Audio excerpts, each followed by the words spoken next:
Welcome back.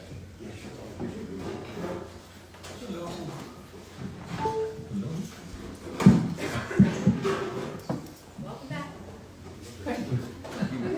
Welcome back.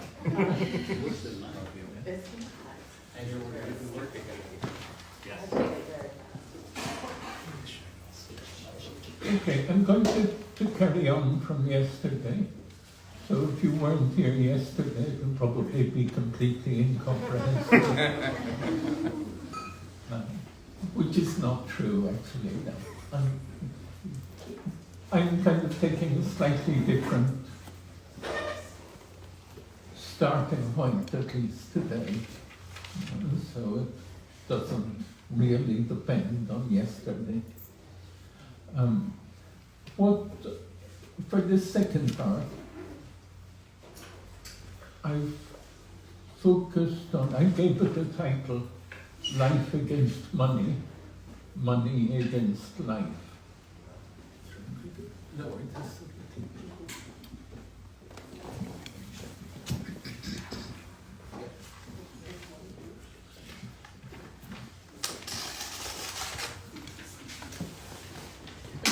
So it's life against money, money against life.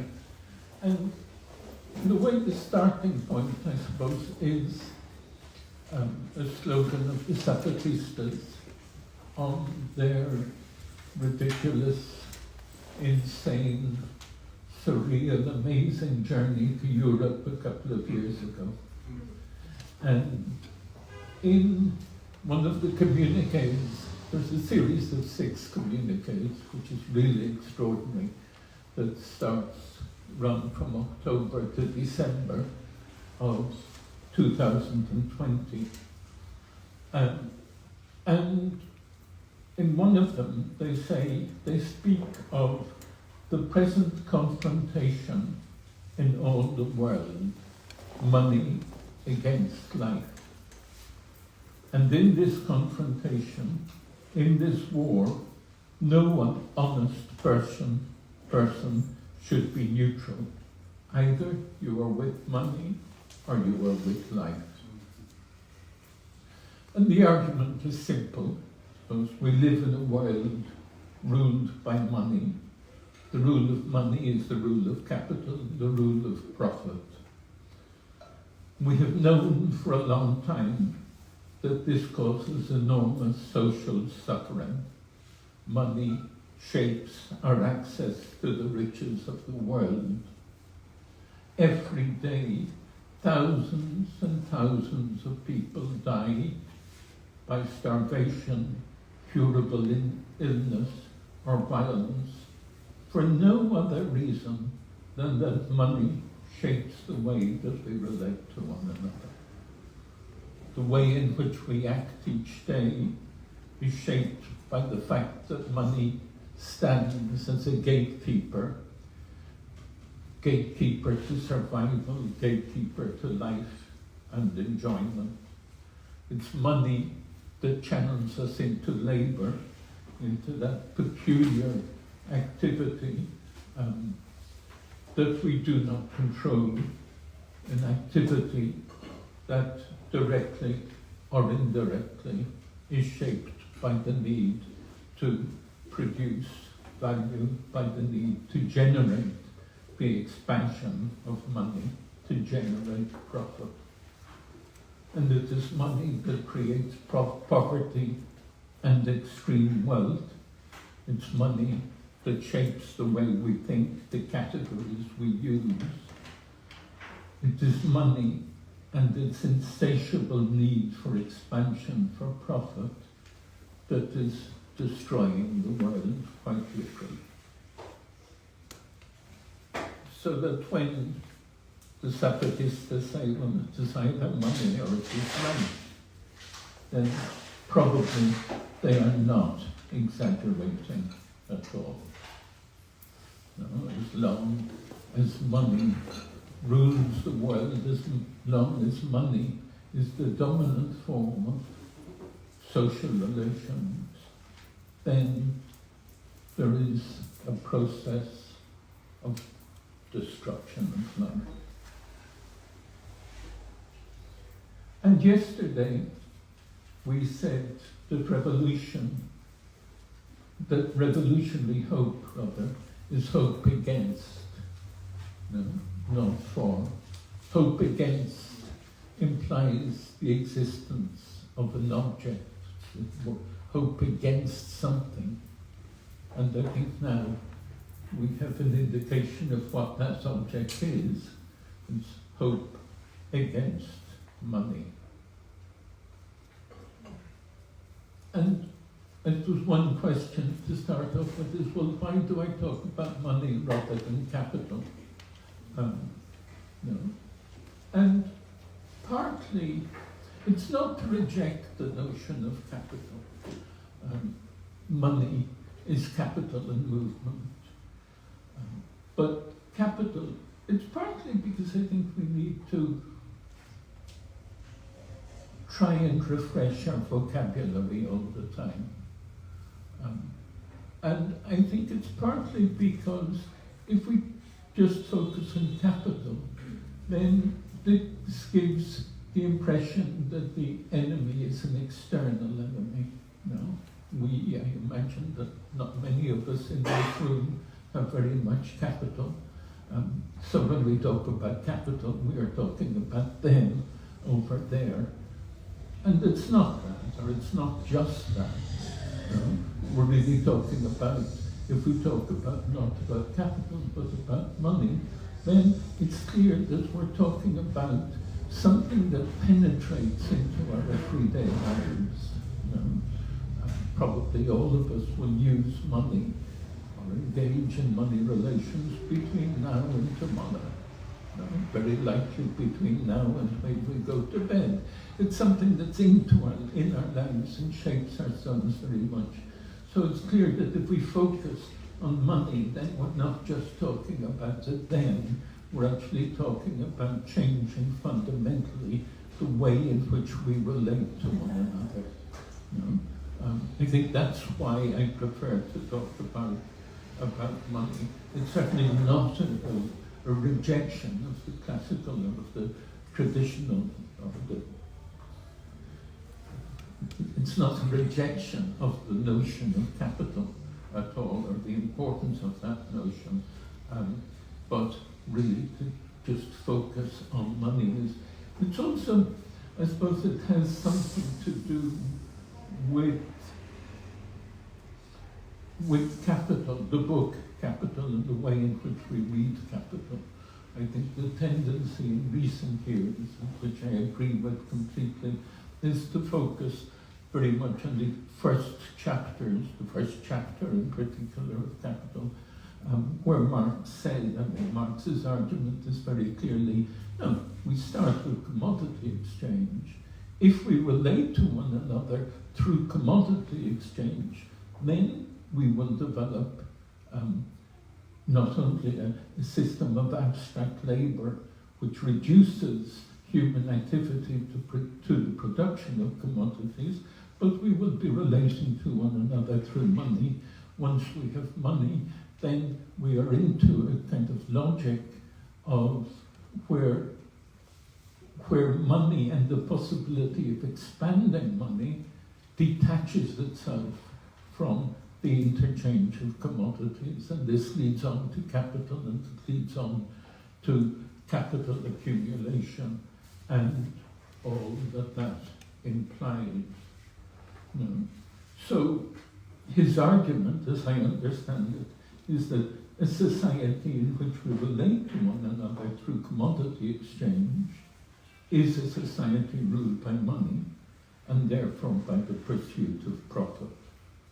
If we want to stop the catastrophic destruction that the pursuit of profit causes, then we really have to go to the roots of that dynamic.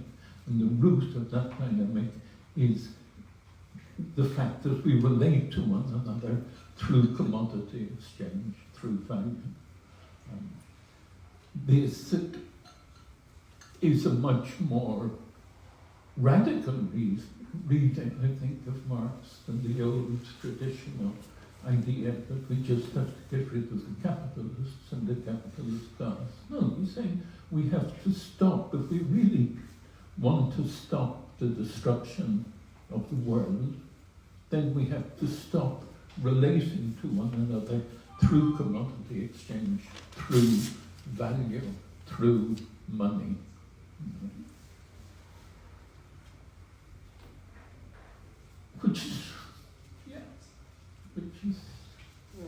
Which is radical, but which is frightening, because madness. Madness. How can we possibly abolish money? How can we think of abolishing money? And of course, there are struggles all over the place against the rule of money. I'm sure you're all very conscious or very involved in all these struggles, the struggle to stop whatever, to save bookshops, to change the center of San Francisco. No. All these struggles are struggles against the rule of money. And sometimes we win, not very often, sometimes we win. But even if we win, it still remains true that we are in a world ruled by money. We're in a world where the pursuit of profit is the major determinant of social development. So, okay, there are lots of struggles against money. They don't seem to be affecting the rule of money in general terms. Is there any way that we can open up a different way of thinking about money and the possibility of overcoming money? And this is where the granddaughter comes in, because the book that we're talking about, which is called Hope and Hopeless Times, is, I see it as the third book in a trilogy of 3 independent books, so you can enjoy it even without reading the first 2. But I think of this trilogy as a grandmother, a mother, and a granddaughter. And the grandmother changed the world without taking power, which came out now more than 20 years ago, argues that if we want to, it's really a book, I suppose, about how we can reconceive revolution in today. And the argument is that the idea of revolution, the idea of taking power to transform society just doesn't work. We've seen historically, we've seen by lots of examples that it has not transformed society in the way that we would want, certainly. So we have to try and think about changing the world without taking power. And then the second book, the daughter or the mother, whichever way you want to look at it, says, okay, but how? And suggests, it's called crack capitalism, and it suggests that the way to do it, that it's not a kind of long-term project of persuading everybody to agree with us, but it's an immediate project, here and now, of creating spaces or moments or activities that run counter to the logic of capital. No, it's creating spaces, creating activities, moments like this, in which we say, no, we're not going to follow that logic, we're going to shape this activity or this moment or this space in a way that we decide, and in a way that is directed against the rule of capital, the rule of profit. And we're actually, if you just think for a moment, we can probably all think of 10 examples of that sort of thing without any problem at all. Spaces in which we say, no, we are going to, spaces in which we are, I suppose, reclaiming the world, spaces in which we are saying, no, we're going to shape this. We're going to shape it, and we're going to try and understand it as a way of pushing for a different world.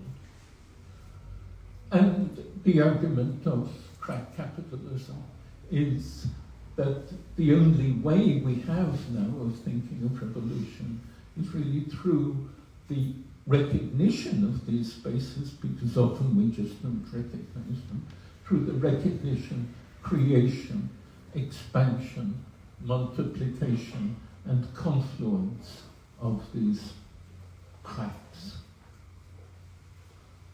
And that was published in 2010, and then the granddaughter comes along in 2022 and is a bit rebellious and impatient, as granddaughters should be, and says, well, fine, good, Granny, very nice your book.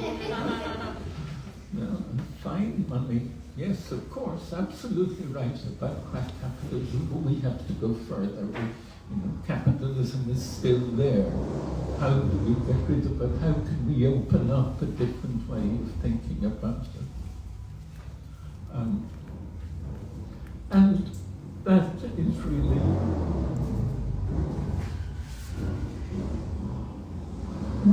what I suppose what the book is about. I mean, granddaughter says, well, maybe this approach won't lead anywhere, and of course, we still have to start from our struggles.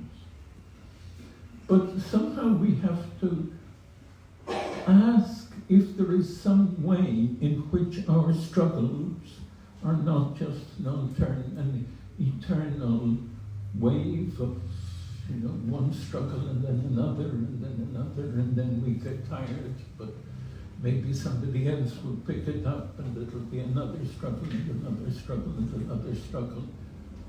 All of which are absolutely necessary, but somehow we want to think that maybe we're going somewhere. Maybe we want to think that these struggles could have an impact on the enemy, an impact on money.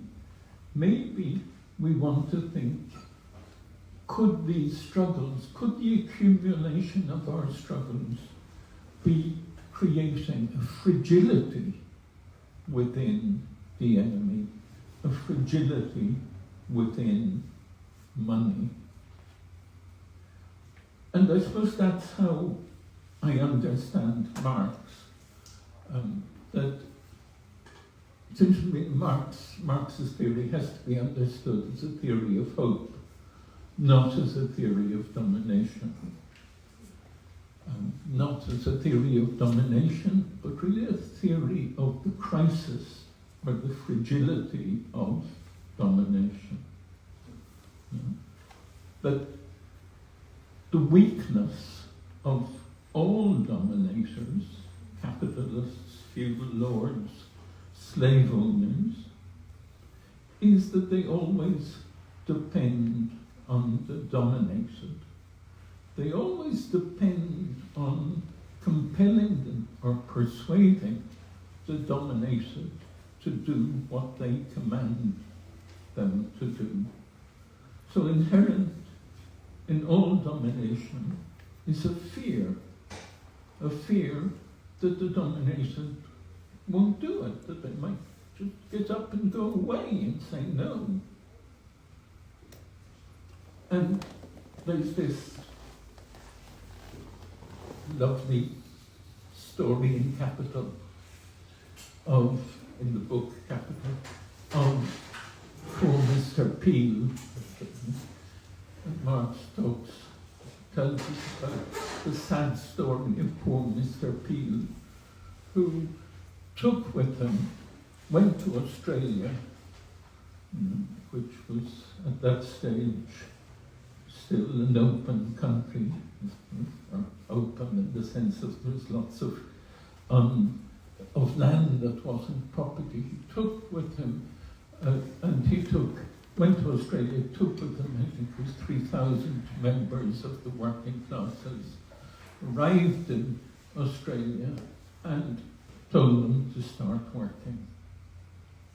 And of course they saw all this land around. And they said, well, no, sorry, bye-bye, Mr. Peel. And they went off to cultivate their own land. And poor Mr. Peel, Marx tells us, was left even without anybody to make his bed. Really sad story. And possibly a lovely picture of revolution.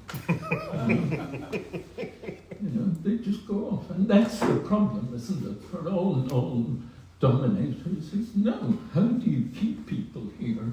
How do you compel them to work for you? And there's a fear there all the time. There's a fear that, you mightn't be able to do it. And it's not just capitalists have a particularly bad time, because it's not like the feudal lords. A feudal lord could say, well, fine, I've come from a long line of lords, and my serfs will continue to work for me just as they did for my father.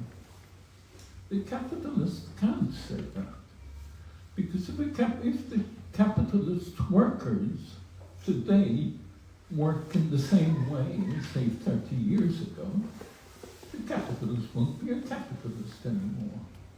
No? The capitalist, just by the nature of the relation of domination, by the nature of capital, the capitalist is forced constantly to transform and accelerate and intensify the process of labour. And the fear is that he may not be able to do it. No, we tend to think, of course,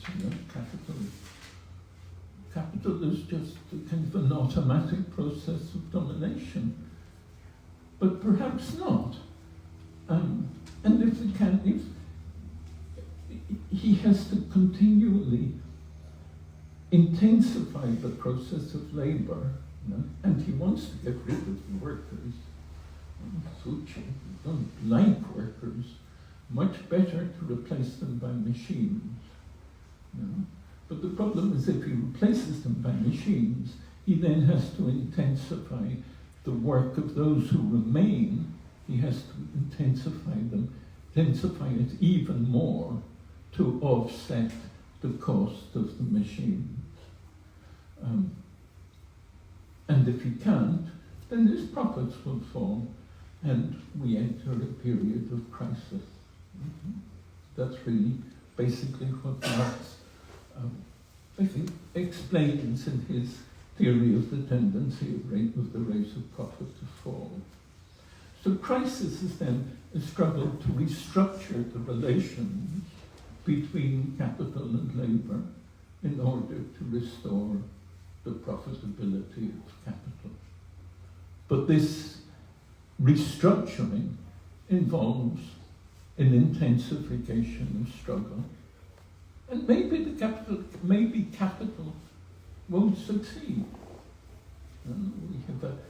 There's a kind of tendency, I suppose, within the Marxist tradition to just identify crisis and restructuring, to think of it as a kind of a non-problematic process, but in fact it is intensely problematic. It is an intense process of struggle. And probably all of us here, perhaps, I think, have been influenced, directly or indirectly, by the operaisti, the Italian school of Marxists in the 1960s who turned Marxism upside down by saying, no, it's not good enough just to focus on the analysis of capital.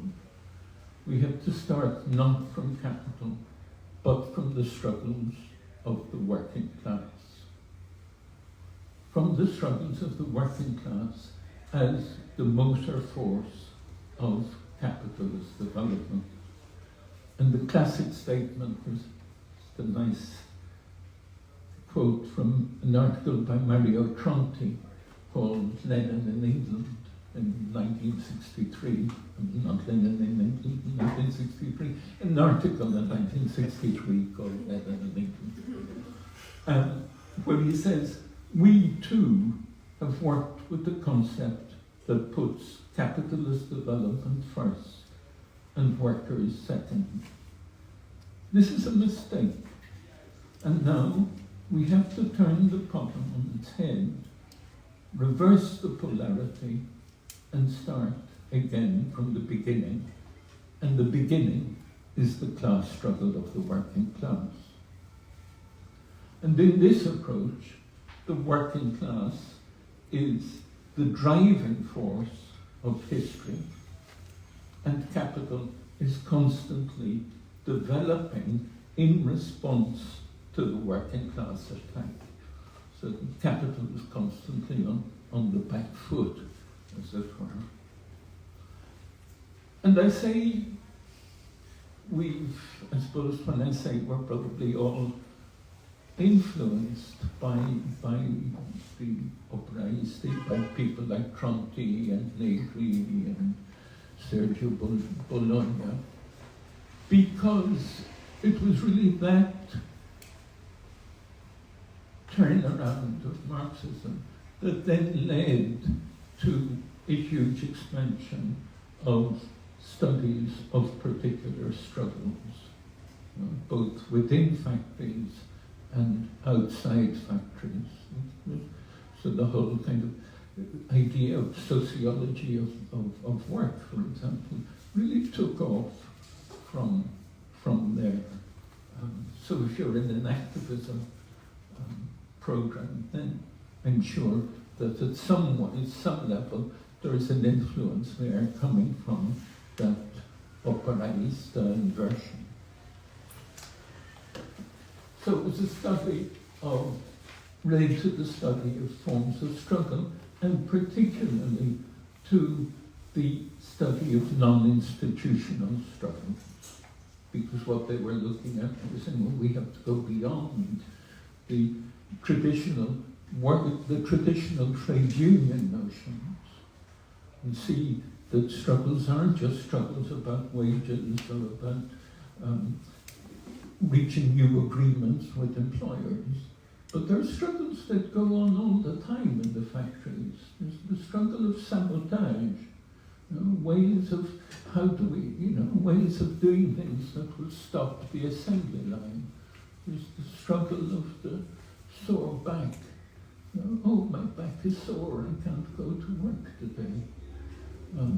There's the struggle of all sorts of little ways that the workers in a factory will have of slowing the production process, of trying to gain more control over the production process.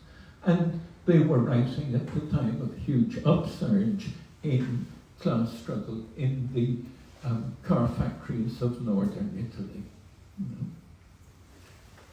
But if we think of the factory then as a place of struggle, because this was, I knew, the tradition was to think of value production in abstract terms. Value production is actually a matter of struggle. That's if we want to talk to workers, to genuine workers, not just university workers, about what's going on, then we actually have to recognize the struggles that they are involved in at an everyday level. But to talk about, I think one thing that's very important for me is that if you talk about struggles, if you talk about the process of value production, the process of commodity production as a process of struggle, then you were also talking about capital as a process of struggle. So it's not just that the workers are finding ways to sabotage the production line, but the capitalists are finding ways to stop the sabotage of the production line. The capitalists are trying actively to impose their control on the process of production. So if we think of the labor process as a process of struggle, we also have to think of capital as a process of struggle. And in some way we have to feel sorry for the poor capitalists, the poor capitalists who really depend on being able to control thousands, or what in the case of Amazon, it's already over 1 million, is it, workers. How do you control them? How do you get them to do what you want them to do? How do you get them to devote their lives to making profit for you? Because, this isn't easy. This is a constant struggle. So, yeah, it's a question of developing new management techniques. It's a question of bringing in new machines, and designing those machines in such a way that they will get rid of the problem. It's the question of focusing more, perhaps, on human relations, or getting the workers to think of themselves as executives, or at the hotel I'm staying at the moment, they call the workers ambassadors. It's just amazing. So you've got this whole structure of, an enormous effort to try and to make the process of exploitation work. Not just within the factory, not just with the enterprise, but in the reform of the whole educational system as well. And this is something that's been tremendously important, I suppose, for all of us, really, is the changes in education that have taken place over the last, 30, 40 years, and the processes of struggle that are involved in that. So, if we come back,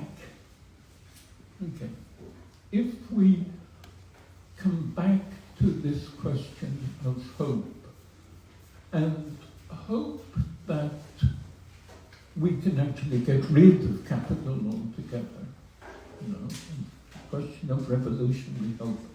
What I feel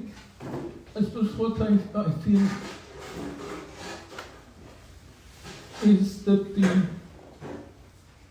the operaisti, the Italian autonomists of the 1960s, open up two dimensions of latency, and a kind of double latency. And latency is central, I think, to the question of hope. The idea that there are hidden forces. The idea that there are hidden forces that we may not be sensitive to, or that we may simply not be able to see. In the case of these Italian autonomists, they were kind of opening their eyes first. By actually literally opening their eyes by going to talk to the workers, by saying, well, look, and seeing that struggle goes much further than we used to think. These were people who were of course, rejecting and struggling against the dominance of the Communist Party in Italy, in left-wing Italian politics. No, they were saying no. The concepts used by the traditional Marxists don't actually express the reality of class struggle. Class struggle, there's something there that's not seen, no? And this unseen, like this latent force, is all these tiny little acts by which the workers are trying to assert their own control over the production process. So this notion of latency seems to me very important, because really what we're doing when we talk about hope and hopeless times, we're looking for a hope that is not easily visible. And yesterday we were talking about Ernst Bloch and his notion of the not yet. No? The hope lies in the force of the not yet, which already exists in present society. No? The not yet being this push towards a society that does not yet exist, but could exist. No? And one part of this argument, yes, is this not yet is normally, I suppose, latent. It is latent simply because it is not yet. It is an underground, it is a subterranean push. No? And then there's the beautiful quote from Arundhati Roy, which you may know, where she says, another world is not only possible, she is on her way. On a quiet day, I can hear her breathing. That's a beautiful expression of this latency. We can't see it. We can't see these forces. Or we have on the quiet day, no, yes, we have a vague idea, we have a feeling, we know they're there. But they're under the surface. No? And perhaps if we think about it, I suppose all emerging movements bring a latency into the light. No, the feminist movement very much, the gay movement as well, the Zapatista movement as well. The Zapatistas, of course, came out in struggle covering their faces, which they still do, of course, with ski masks, not only for their own protection, because they're saying, we cover our faces so that you can see us. Because if you just pass us in the street without any ski masks, then you won't see us. No? So it's a struggle against invisibility. But I suppose what I want to say, that seems to me enormously important, really, if we're talking about hope, if we're talking about understanding the potential of resistance, the potential of radical change. But it seems to me that there's also a second dimension of hope, a second dimension of latency that is present in the operaista inversion of Marxism. Because they're saying not only, if we actually look at what's happening, we'll see that the workers are involved in these acts to try and assert control over the process. But we can also see a kind of distorted reflection of that rebellion in the measures taken by capitalist management to control it. No? So there's a kind of another latency, there's another expression of struggle that we often don't bother with, or that we often don't think about very much, if we look not at ourselves, but we look at the enemy, and we look at how the enemy is responding to its perception of dangers. Again, a classic example that is actually brought to light in the discussions, the Italian discussions of those years, is a comment by Marx in Capital, where he says that it would be possible to write a whole history of technological innovations since the 1830s in terms of their invention as a means of containing struggles by the workers. In other words, we can see the strength or the threat of those struggles reflected in the design of the machinery, which is intended to control the struggles. So those in both of these latencies, but especially in the second case, what we have then, I suppose, are expressions of the fragility or the vulnerability of capitalist domination. And it seems to me, sometimes I feel I don't understand her at all, but it seems to me that the granddaughter is really saying to her mother and her grandmother that we have to explore this second dimension of latency if we want to go a step further. But we have to take it beyond just focusing on struggles to look at the way in which capital is responding to those struggles which we may have trouble seeing. And in particular, we have to go beyond particular struggles and take it to the very heart of, the very heartless heart of capitalist domination, in other words, money. We have to try and understand money and the development of money as a reaction to our struggles. And this will give us some sort of idea of the impact that we are having, even if we are not very aware of it, because the whole world of money is so fetishized and so closed and so hard to understand. It may be that our struggles, our resistances, are actually having an enormous impact on the very center of capitalist domination. And so we spoke yesterday of money as the great hydra, the great force, the great monster that absorbs all our struggles, our victories as well as our defeats, into the reproduction of the system.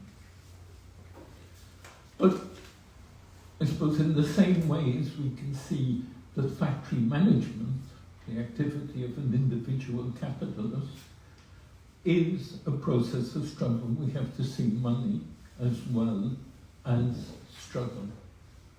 So money is the great hydra, the great container that channels our lives, and we know this every day from experience, the way that it channels our lives into directions that reproduce, that not only reproduce capitalist domination, but also intensify our own subordination to the logic of capital.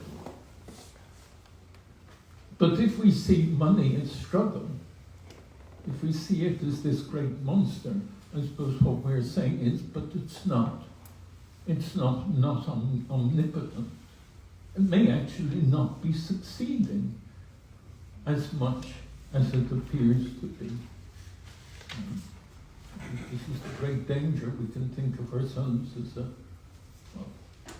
I don't know. No, the great danger is that sometimes we just don't perceive the weakness of the enemy or the fragility of the enemy. But perhaps, yes, perhaps we can see the strength of our resistances reflected in the development of money itself.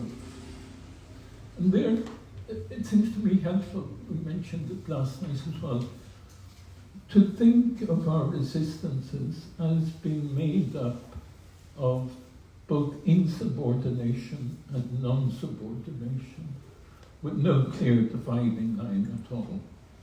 No.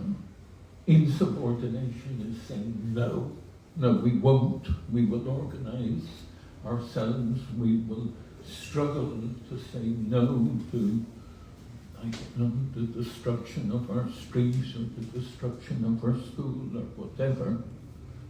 And non-subordination seems to me, is in a way the latent force. No, it's a latent struggle. It's just, well, we won't do anything. Okay, they push us to work harder. We're not going to organize ourselves. We just won't do it. We'll carry on being slow and stupid. Maybe because we are slow and stupid, or maybe just because, yeah, no, of course. We have our priorities in life. Of course, we want to stay at home when it's our daughter's birthday or whatever. No, and then, so that there's this kind of non-subordination that goes on all the time. The unwillingness to satisfy the ever more exigent demands of surplus value production, which is less effective, less visible, but can be very effective. And if we think of what's been going on over the last couple of years, I mean, this kind of rejection of labour on an everyday basis, not necessarily politically motivated at all, has been coming out into the open. The Great Resignation. We don't want to go back to work after the pandemic. Why? No. Or also the rise in what they call in China lying flat. No. Young people say, no, why should we shape our lives according to the demands of labour? No, we just do the necessary to get through, to survive, or we try and shape it as much as we can. So increasingly, the reproduction of capital depends on, I suppose, not only intensifying work, but also intensifying the subordination of all life to the logic of capital. And it's money that's the big enemy, not the state. The state is important, but it's secondary. And it's really money that forces us to do what we do each day.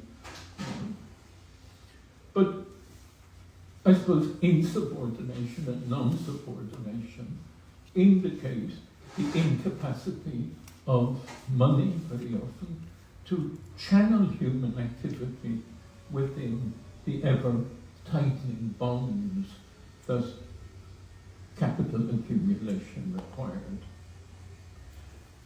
And how do we know? And of course we know, yeah, I suppose lots of things tell us about the refusal of work, or lots of the studies show us the way in which people say, no, we don't want to, or they don't say it, but they do it. They don't want to dedicate their lives to value expansion. I mean, amazing thing, if you think of Hollywood, that's what Hollywood films are about.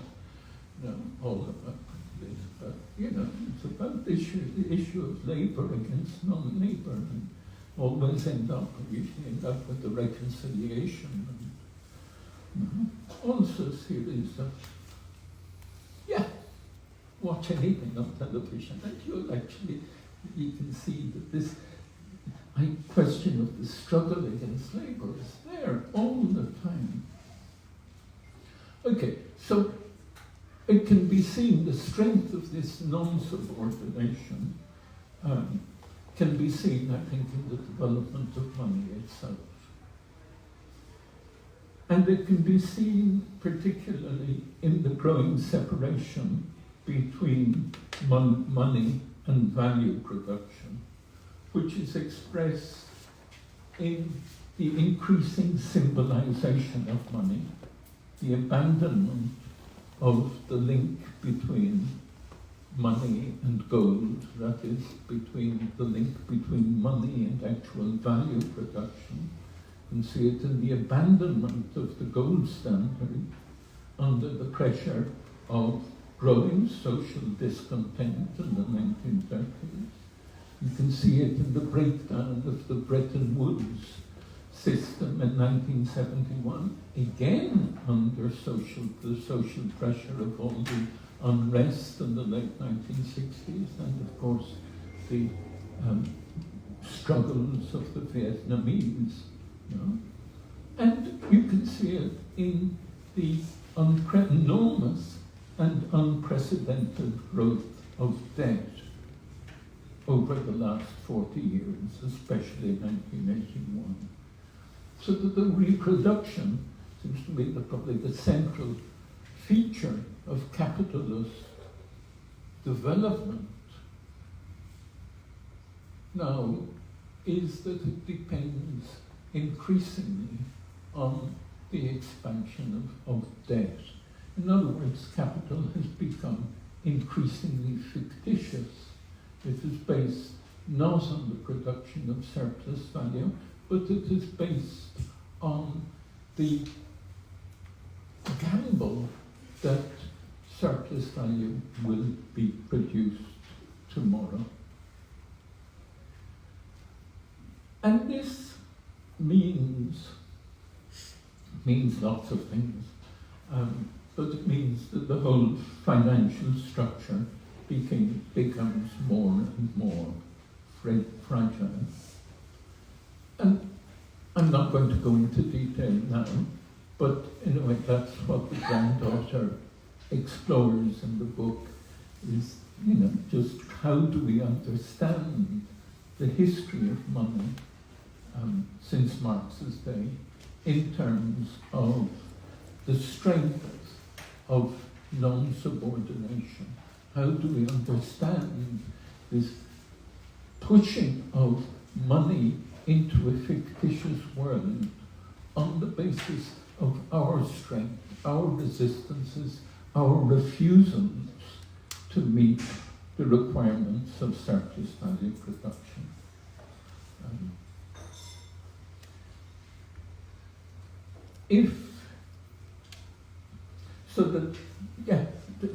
The argument is that the strength of our insubordination and non-subordination is expressed in the increasingly fictitious and fragile nature of capitalist development, because the expansion of debt obviously means as well the expansion of financial capital, the expansion of the power of banks, the growing, which doesn't make the production of value irrelevant, on the contrary, but it makes that relation much more fragile.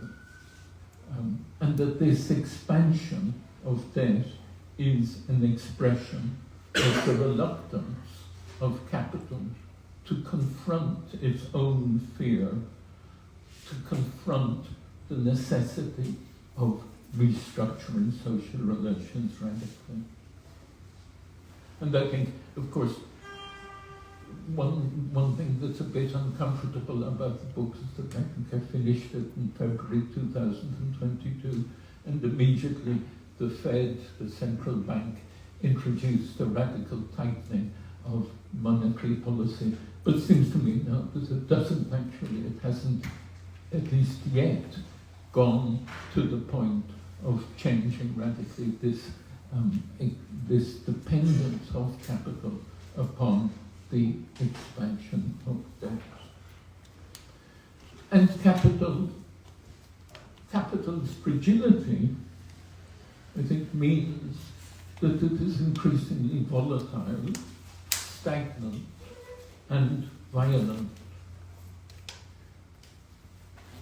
And if we come back to hope, which of course maybe we should just forget about, but if we come back to hope, then the question is, well, does this help us in thinking about hope?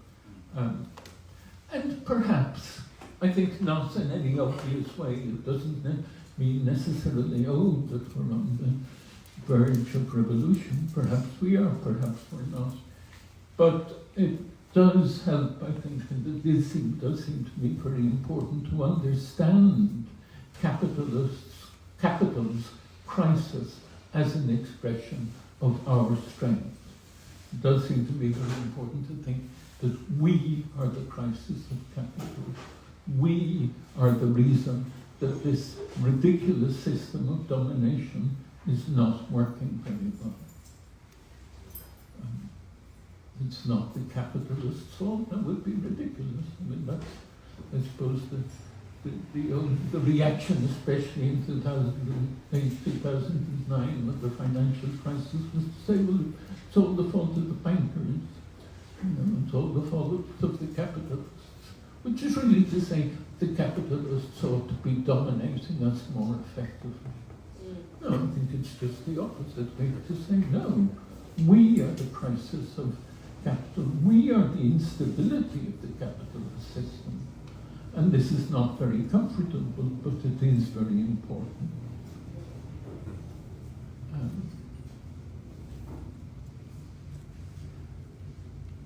How then, to finish up, how do we think of the abolition of money? How can we abolish money? And again, I think it's a question. I don't know, we don't know. I think one thing that seems to be very important is I think that, for me, is very important. We have to say the unsayable. We have to say abolish money. Because it's very likely, I think, that the rule of money is taking us deeper and deeper into social catastrophe. And at some point, people have to say, well, if we're going into this terrible catastrophe, there must be something fundamentally wrong with the way that society is organized. At some point, we have to be able to say, should we not abolish money as the dominant form of relating to one another? And it's hard to imagine, but it's also, I suppose, I think, in a way, of a possible tipping point, a point at which things become so threatening or so awful that people begin to say, well, no, it's not just a question of this or that, and it's not just a question of fossil fuels, but there is actually something fundamentally wrong with the way in which human society is organized. And I think of that more and more in terms of a PS politics. What I mean by that is that if you think of the things that you're involved in, if you think of kind of struggles that you're involved in or have a close relation to, if you start off saying to people, well, we need to abolish money, obviously, then I think they won't listen to you. No? And you may be damaging what you are trying to achieve. No? And increasingly, I think it becomes more difficult. I mean, that's what we were saying yesterday about the tabooing of revolutionary hope. No? That increasingly it becomes more difficult to say, oh no, let's have a meeting on Thursday to abolish money. No. No, I think but you can say, well, if, for example, one example, I don't know, conservation of biodiversity, no? Massive destruction at the moment of species of plants and animals, no? Huge efforts by lots and lots of people to stop that, to try and conserve biodiversity. And generally in those discussions, the question of abolishing money doesn't come up. But also, at the back of the mind of a lot of people, I'm sure, is the idea, well, yes, this destruction is the result of a society based on the pursuit of profit. So maybe it's not a question of rejecting reformism or anything like that, but thinking how maybe in those struggles we can say, oh, at the end of a paragraph, oh, and by the way, we need to abolish money. I don't know, I think it's a practical question. So I think say the unsayable. Secondly, I think to push back money as much as possible in our daily lives and in our struggles. That's already being done very much. Thirdly, I think to try and push the rule of money out of specific areas, which was obvious 50 years ago or 100 years ago, the struggles to push money out of education, the struggles to push money out of healthcare. You then push that a little bit further and you say, well, we push money out of the supply of food. And if we could do that, capitalism would no longer exist. There would be no need to sell our labour power. The other thing that occurs to me, I think, is that probably, it seems to be very possible that we're entering an age of riots. That riots are ambiguous. Very often they can go either way. They can become nasty, they can become racist, or they can turn the other way. The rage is there, the rage is an explosive rage, but there needs to be not only explosive, but also what the Zapatistas call the digna rabia.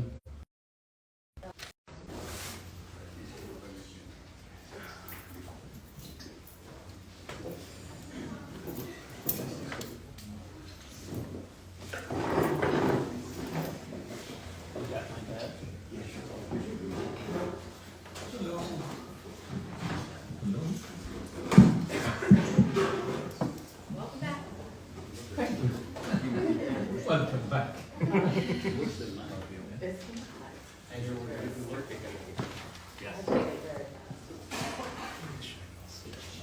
Okay, I'm going to carry on from yesterday. So if you weren't here yesterday, it will probably be completely incomprehensible. Which is not true, actually. I'm kind of taking a slightly different starting point, at least today. So it doesn't really depend on yesterday. For this second part, I've focused on, I gave it the title, Life Against Money, Money Against Life.